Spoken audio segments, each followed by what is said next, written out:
In a world where safety is essential, a small group of individuals requires extraordinary security. These individuals live within fortified walls, shielded by layers of protection that most can hardly fathom. Who are they, and what drives the need for such vigilance? Join us as we explore the lives of these extraordinary figures. Are you ready to delve into the world of the most protected Arabs on the globe? Let's begin. Chapter 1. Mohammed bin Salman. Crown Prince Mohammed bin Salman of Saudi Arabia was born on August 31, 1985. He established the Saudi Vision 2030 to reduce the kingdom's reliance on oil. There are several questions about him ascending to the top position in Saudi Arabia's government. His reform seems to be at the end of most measures, and as such, the population is divided in its view of this man. Also, there are increased threats posed to him from domestic opposition and foreign enemies, proving involvement in Yemen and the assassination of Khashoggi in 2018. To avoid such threats, he has a well-rounded security system. His security detail includes close security guards and sophisticated surveillance equipment. He uses bulletproof cars and regularly hires bodyguard-equipped private aircraft with the most advanced security systems. After Khashoggi's murder, he raised his protection measures. Therefore, he integrated several agencies into the Presidency of State Security. Chapter 2. Khalifa bin Zayed Al Nahyan. Khalifa bin Zayed Al Nahyan was the president of the United Arab Emirates from 2004 until his demise in May 2022. He was extremely involved in making the United Arab Emirates an international financial center and charity work. Khalifa was among the richest leaders in the world, and therefore he was constantly attacked for his wealth. The fast emerging economy of the United Arab Emirates has raised the interest of various entities and persons, making heads of the state vulnerable to kidnap or attack. Khalifa was very much security conscious throughout his regime as a president. His security and safety aspects included personal guards and bodyguards and state-of-the-art security systems in his homes. Chapter 3. Bashar al-Assad. After Hafez died in 2000, the people elected his son Bashar al-Assad as the next Syrian president. The conflict in Syria has ensured that Assad's regime has been subjected to attempts on his life several times during his presidency. His diplomacy has hurt the international community as far as human rights abuse and violent suppression of an opposing view are concerned. To shield himself from these threats, Assad has a huge security force consisting of military men and intelligence agents who are supposed to protect the Syrian leader. The security team of Assad is to implement security precautions even before going out on the streets or traveling, because all risks that the situation entails are to be managed in advance. Chapter 4. Sheikh Mohammed bin Rashid Al Maktoum. Sheikh Mohammed bin Rashid Al Maktoum was born on the 15th of July, 1949. He is the Vice President and Prime Minister of the United Arab Emirates and the ruler of Dubai, and has been central to turning Dubai into a world city for innovations in tourism. Sheikh Mohammed has many opponents who politically want to depose him, and insecure groups containing elements with intentions of kidnapping tourists in Dubai. Sheikh Mohammed uses a lot of security details that use sophisticated technology in the security. He employs qualified personnel to handle crowd control and safety issues during events. Additionally, under the leadership of Sheikh Mohammed, Dubai has embraced innovation in many fields, including governance and personal life security measures. Chapter 5. Queen Rania Al Abdullah. Queen Rania Al Abdullah of Jordan was born on September 31, 1970. She studied at the American University in Cairo, where she earned a degree in business administration before marrying King Abdullah II in 1993. Queen Rania of Jordan is an educator and women's rights activist, both domestically and internationally, and is not immune to the many challenges of being a queen. She is a victim of exposition because her advocacy work exposes her to hostile people from the extreme fraternity due to her liberal attitude. Queen Rania needs to promise significant personal protection during her duties.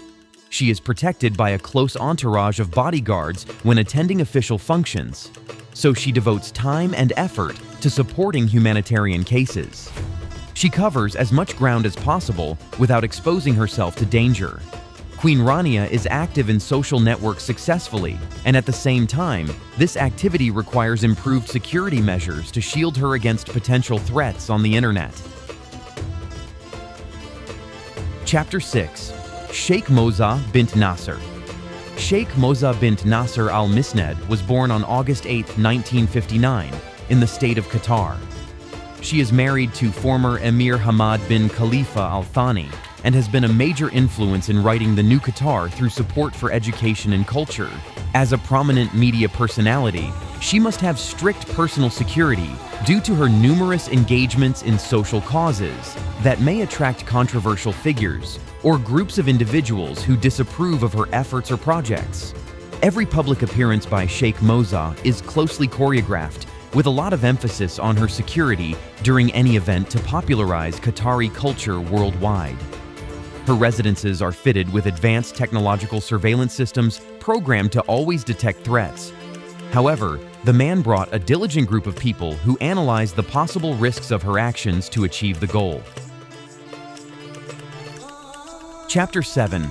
Amina Gurib Fakim. Before becoming the President of the Republic of Mauritius, Amina Gurib Fakim was born on March 17, 1959, in Mauritius. She was the first female president of the Republic of Mauritius in June 2015 and served until January 2018.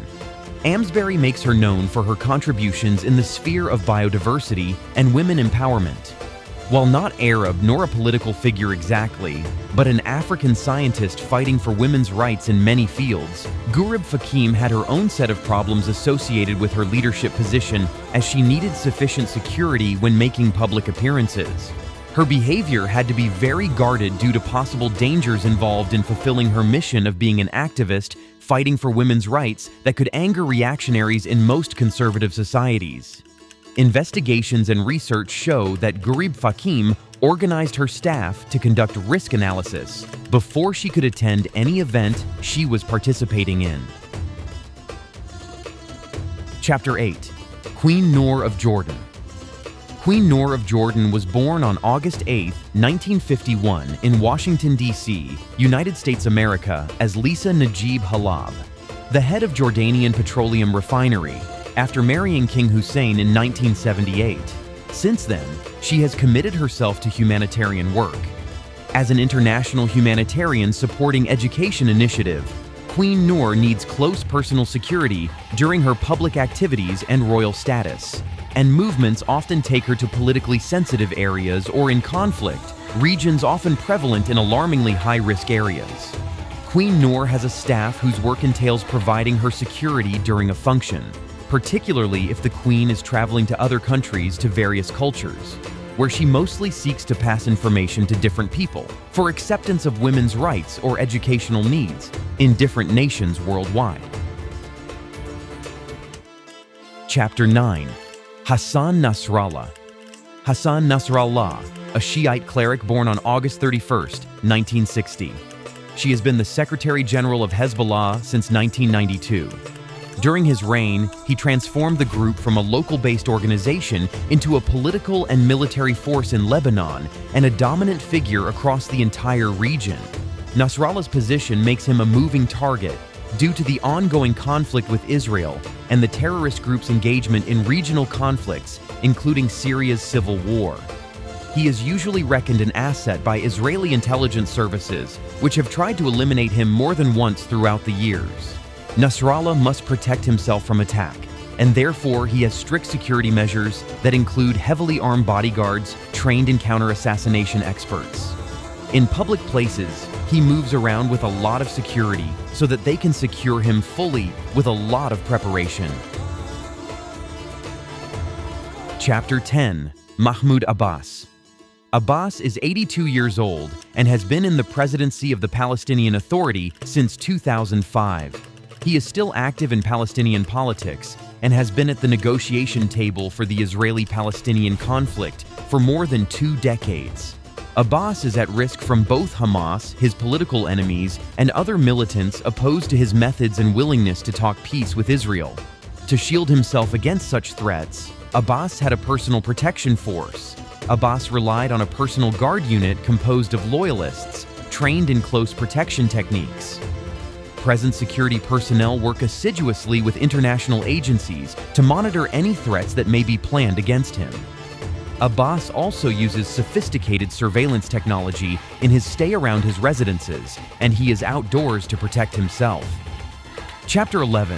Qasem Soleimani. Qasem Soleimani was the principal Iranian general of the Quds Force in Iran's Islamic Revolutionary Guard Corps. He was instrumental in Iran's wars across the Middle East before his killing in the United States drone strike in January this year. Soleimani was a leader and hence marked for destruction by various opponents, such as the United States forces within Iraq and Syria, and regional foes such as Israel due to Iran's ventures across several theaters of conflict.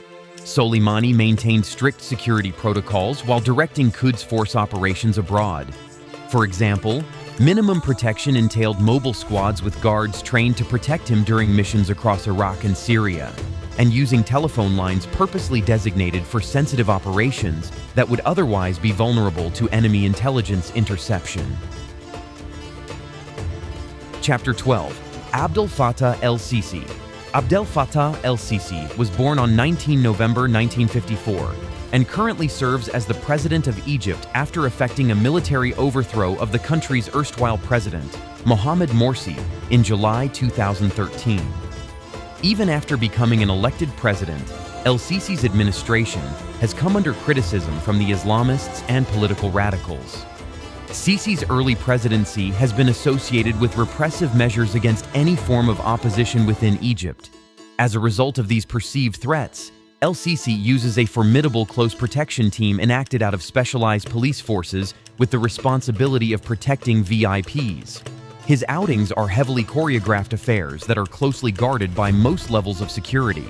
His car is bulletproof and comes with the latest protection systems popular among high-risk individuals. Thank you for joining us today. If you find this video insightful or informative, don't forget to like this video. Subscribe to our channel for more content like this. Who do you think deserves more attention when discussing security? And share your thoughts and comments below.